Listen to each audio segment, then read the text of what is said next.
Every coach in the country is just such a fun Monday because it's here and it's the official season. I think there's some big games happening in Europe and Vegas. I know there some of the national marquee matchups. So everybody that is into women's basketball probably has a little eye on the scores, Sports Center, and watching. But I'm going to be watching our team. We start practice in a few minutes, and today feels a little bit different than it has in the sense that we have 48 hours really before we go, and no matter what role I have, there's always a different feel on that first official week of opening days. So we're excited. I know we're ready to play someone else, I can tell you that. I got that sense, especially the last 2 days, that it was just a little bit more clear that they don't want to see our men's practice squad anymore, and they really don't want to see each other anymore. So we're ready and excited to start really seeing where we are and how we get improved day by day and game by game. I wanted to start with a couple of questions about injuries. Sida Fulter was in here, and seems like she's getting close. Just curious where she is in terms of when you think you're going to get her back, and then Aaliyah Guyton as well. Well, with Sydney Fulter, we're so thankful that she's ahead of schedule, and that's not surprising.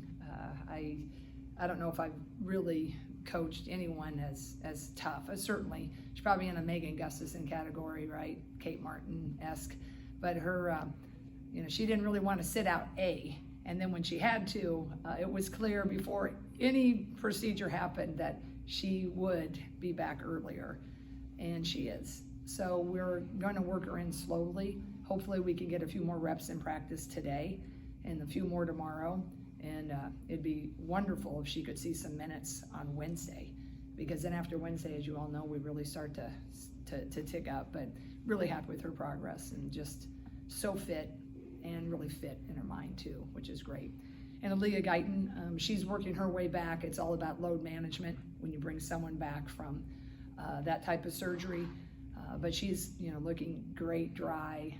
It'll just be nice to have a true point guard being able to even come in drills. I got to shout out Taylor Strimlow. That kid, she just is doing everything you need her to do. She's been playing the backup 1. She really is a 3, but she'll play a backup 2. Heck, that kid would play a 5 backup if you need her to, with no questions asked. But Taylor Strimlow has done a nice job of just trying to learn all the plays as a freshman, from certainly 2 different spots, but sometimes 3, and that's really difficult to do. In terms of that on-ramp for Sydney, does that mean substantial minutes against Virginia Tech, a little slower than that? Well, I think it depends on the game flows and really how her knee's responding. There's one thing about running in a pool and running on I don't know what you even call it, the treadmills that take the weight off, and doing the defensive slides versus running up and down, stopping, starting, diving. And we just need to see what that, how it responds to it. But I do know that, Sid is tough. As long as she feels she can handle it, she'll go. But I think it would be wise for us to load management if possible. But, you get into the thick of a game like one next weekend against Virginia Tech and moving forward, it'll be tough to slow down Sid. And then it's probably going to be tough to slow down me. So I might need Dr. Wolf and our trainer, Andrea, with that one. So much obviously has been talked about what's new on this team, but for the pieces who have been here the last 2 years and have seen seasons play out all the way to the end and know that, the what seems cliche of, hey, this drill in early November can make a difference in March. How much easier, or how important is it to have players who can communicate that as well? Yeah. Along with everything that's I'm really thankful for that. We do have 2 returning starters, Sid Fulter and Hannah Stalkey. So they can go from experience, and step up when you need it. But also, Jada Gyamfi has a really good voice, and she can also, from her perspective, remind everyone. So I think that is really key, and we're going to need their confidence to see us through the drills in practice at times, which they've done a great job of, but certainly as the ebbs and flows happen with the season. What's interesting in this particular year is, we have 6 new people, 8 returners, really 7. Kenise Johnson didn't play last year and then got injured. But your point guard is new, and she's really good, but she hasn't ever done the system before. So the offense and the reads, takes a little bit more time. But she's been doing a sensational job. I can't say enough about Lucy and her coachability, and she's just a gem. I told her so many times already, man, I wish we could have had you for 4. It's going too fast, for 1. But I think that's the trickier. You gotta, almost 50-50. So there's a lot resting on those that have come before to carry that, but also with the inexperience of learning everything, right? Because there's just a learning curve, and you got to kind of balance that learning curve with what you want to do right now.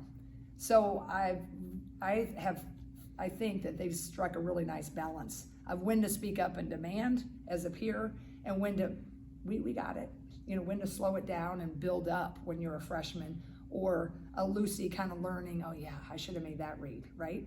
So I've been really, really pleased with our returning leadership. Wanted to ask about the center position. Addie O'Grady got the start in the exhibition. You mentioned Ava Hayden had been dealing with a sickness. Have you settled on who you want to start on Wednesday? I likely will be Addie, but they're so, they're battling it out in a really great way. I think any coach would tell you that's the way you want to battle it, with when someone has a nice play and the other one's standing out, they're the first to jump up and high five or fist bump or whatever. So I think it'll, our goal is just to keep them both confident and playing, freer. And I think, Addie will get the start, but I try not to. It's always cool and fun to start, but I want them to really understand that you might play even more minutes if you're coming off the bench, depending on the flow, and to try not to spend too much unnecessary energy on getting it or not getting it, especially with that position, because they both give us a really good look in a different way. Addie's got a little height. She's really pretty good timing and enforcer on defense. Ava's, really mobile. She can get down that floor, and when she puts it all together, she's, she can be a little different type of matchup. So it's neck and neck, but it's a fun neck and neck, and they're pushing each other and making each other better every day. You guys have had a lot of good centers over the years. You talk about Megan, Monica, even Hannah last year did a pretty good job playing there. What stands out about Ava that, as a freshman, she's already competing to start and play a lot of minutes? She just is kind of naturally has an athleticism about her. She runs. She's got really good hops. She can jump. She can get up and hit the rim, and she can face too. She's got a really nice natural jumper. It just, learning the system, getting her timing of when to kind of circle out and put herself in a position.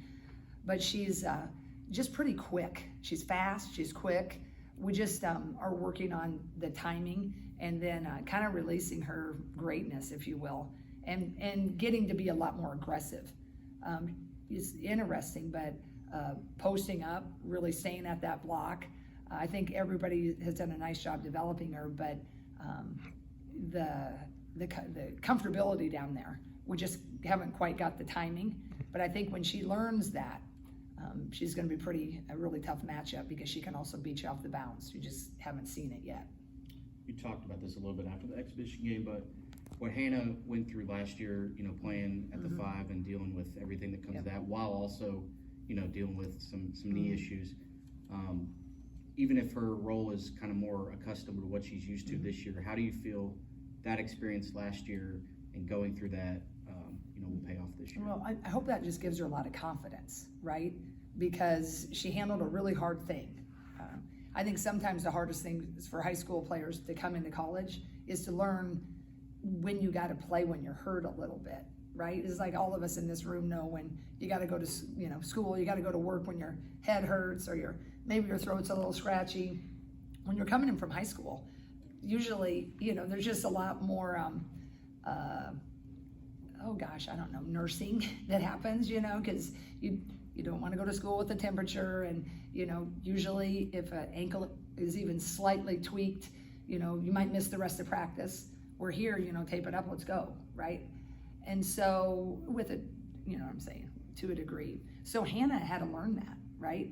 And kind of like, should I push through this? No, this is too much. I got to take that load off. And we had to kind of, you know, watch her do that. So I think that should give her confidence that she knows how to handle and push through some things and know when to say, I got to hold. And then I think just the success she had playing against the nation's best, whether, you know, she was out driving from the elbow area or she was posting up strong and using her quickness or rim running. So she had a lot of success against every type of post, really, except, you know, Cardosa from South Carolina. No one had a whole lot of success with her, but overall, I think she should be playing really confidently. The trick is now she's playing more a perimeter, and I like what we saw the other night. And if we can continue to see that, I think we can comfortably, you know, keep her growing in that 4 spot. But the beautiful thing is that, you know, her versatility, she can still blast out that block and score at will there too. So fingers crossed, that's what we're hoping. Speaking of Hannah, when I rewatched the exhibition game, I noticed that her 3-pointer in the first quarter, you guys drew up a play to get her that shot.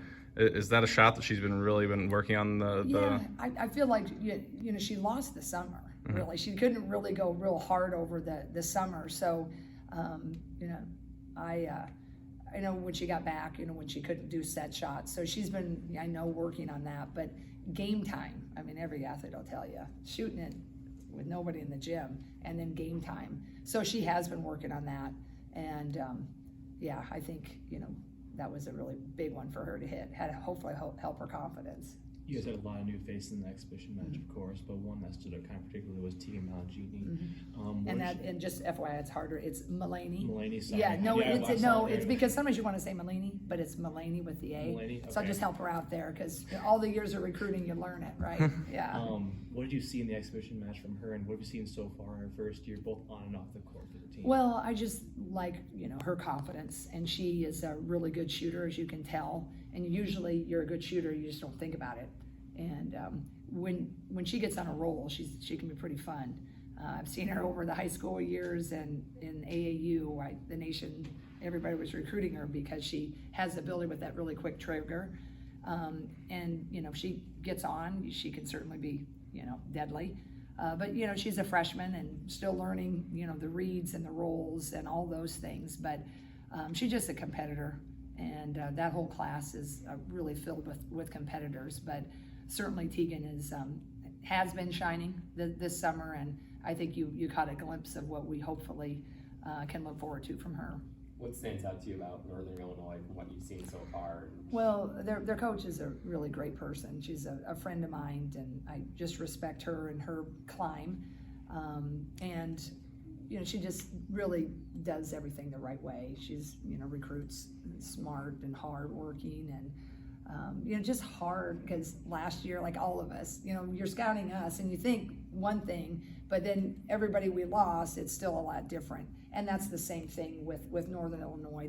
They like to play motion, they like to push, they can go 5 out, they have some nice screening action. But again, they have a kid that's hurt. We don't know if she's going to be back. They, you know, returned some, lost some. So 11 o'clock today they play. So most of the country might be excited about, you know, South Carolina. I'm very excited to see what happens with their game. Obviously